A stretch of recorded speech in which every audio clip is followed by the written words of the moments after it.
You know how you get yourself caught up in like, well, why doesn't this person support my growth? Or why isn't this person supporting me? Or, you get in your head about it.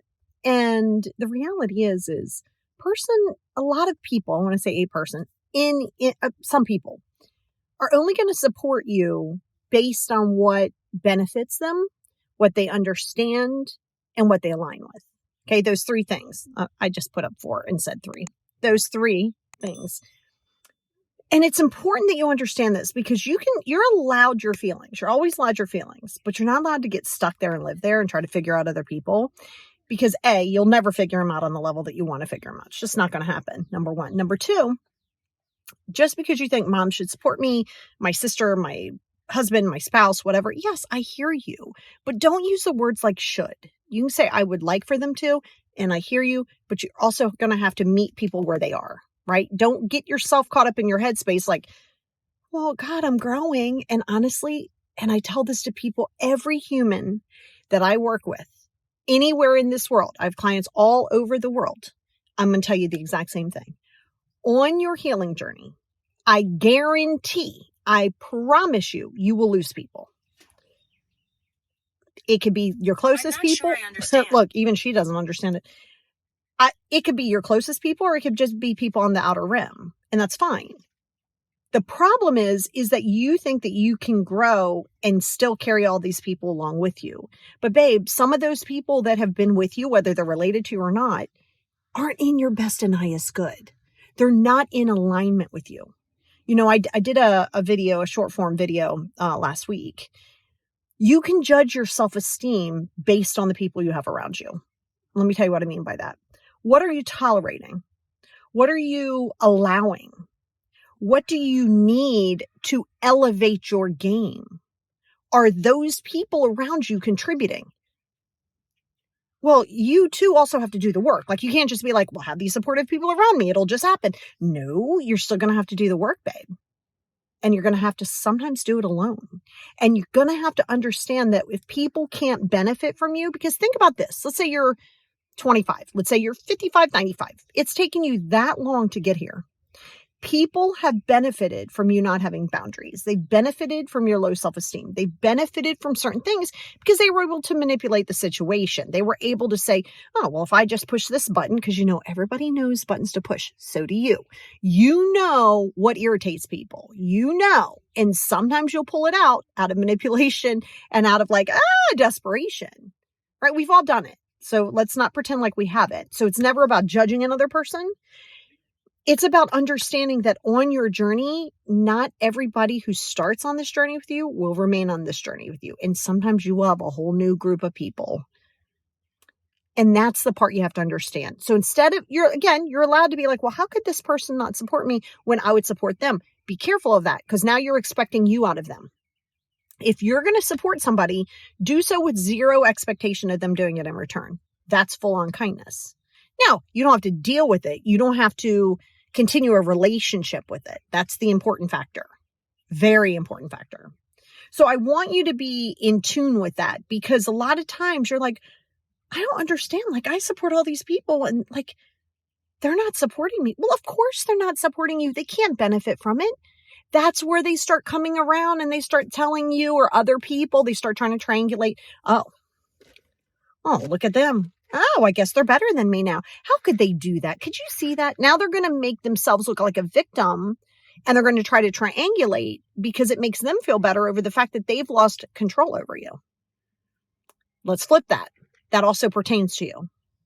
Just because you go, oh my God, this person is growing apart from me, that doesn't mean that you have no value. That doesn't mean that you're less than. Babe, we grow apart from each other. It is that part. As you grow, the version of you that was once in alignment with somebody is going to grow away sometimes closer, sometimes away.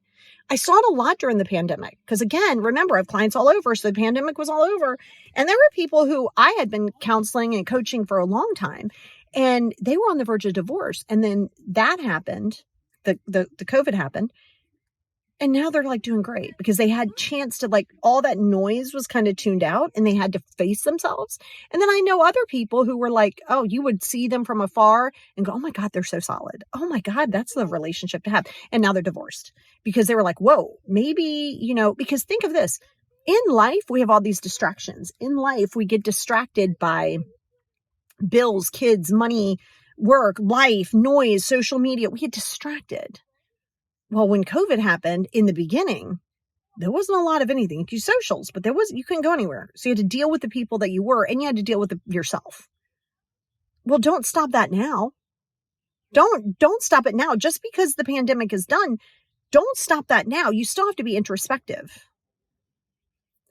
But on your journey, first and foremost, you have to know why you're taking that growth journey. Why are you even going on a growth journey? And what does growth even mean to you? I hope to goodness you're doing it for your own growth, not to manipulate a situation to try to get somebody to like you. That's not growth. That's attachment. That's lack of healing. That's low self-esteem. Oh, there's a lot that comes into play there. But the biggest thing that you got to get clear in is that not everybody in your circle is in your corner. I have said it a million times.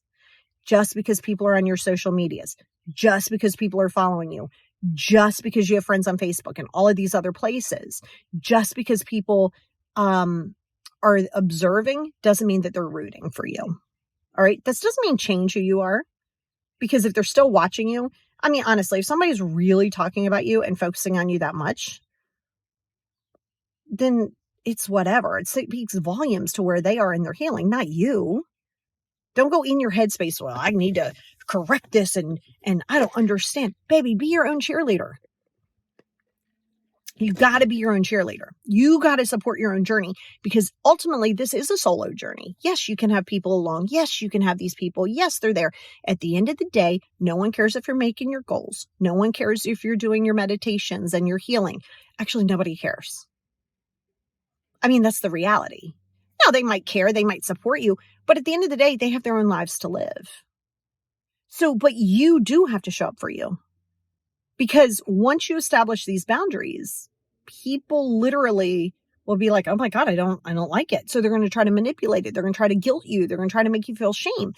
A person can't make you feel shame unless you allow that to happen. They can try, and they will try. They will. Okay. So now that's why you don't always announce what you're doing. Sometimes you're going to have to go introspective. And you're going to have to go inward. And there's going to be people who are going to be like, well, God, are you good? Like, you didn't even tell me. Don't tell everybody everything. Not everybody needs to know everything that you're working on. You don't need to announce your growth. Now, people will see it, but long before you announce it. Your actions on how you live are going to speak volumes versus your words. Your words and actions have to align, or you're not even in alignment at all. Right? You can't say, well, yeah, I'm working on being a really self-disciplined person. But then you're just sitting there on social media all day. So no, you're not working on that. Because you're still going into your social media as a distraction, as something that's easier to deal with. It's an avoidance tendency. It's an avoidance behavior. Now, we know that that's an avoidance behavior. Be aware of it. Don't judge it. Remember that. But don't judge the people. There's the caveat. Don't judge the people who aren't supporting you. Just say, wow, this isn't what I thought at all. And honestly, I tell people this all the time in their healing too. Oh God, you are going to have revelations where sometimes you're going to be like, is my entire life been a lie? Like everything. Like, who am I? Yeah, that's your self-discovery. Healing is not supposed to be fun. Healing is not supposed to be comfortable. It gets easier, and it will get way more comfortable the more consistent you are, the more time that you're investing in yourself, the less excuses that you're making. Your willpower, your reason has to be stronger than your excuses. Because give anybody 2.5 seconds, we'll always talk ourselves out of it, just about anything. Then you start getting in your head, and you start allowing your fears to come in. Then you start psychoanalyzing it, but you're not really following your passion. And then you go, why do I feel stuck? Because you're not in alignment with who you are. That's where I come into play. That's what I do. Because I'm not going to let you sit there and go, why is this happening? Why me? Why is this happening? No, sorry, we're not doing that here. I know we're here now. What are you going to do about it today? I know what happened to you 15 years ago. What are you going to do today? Because we're not there, and we're not going to go back there ever. Now, we do have to go back here so we can work through it, but you can't physically go back and change time. I think you know this, but do you accept it? And that's the biggest key. You can't sit there and try to control the narrative and then go peace, love, and happiness, because true healing carries no control. You can have your wants, but sometimes your wants are not what's going to be the best for you or your growth.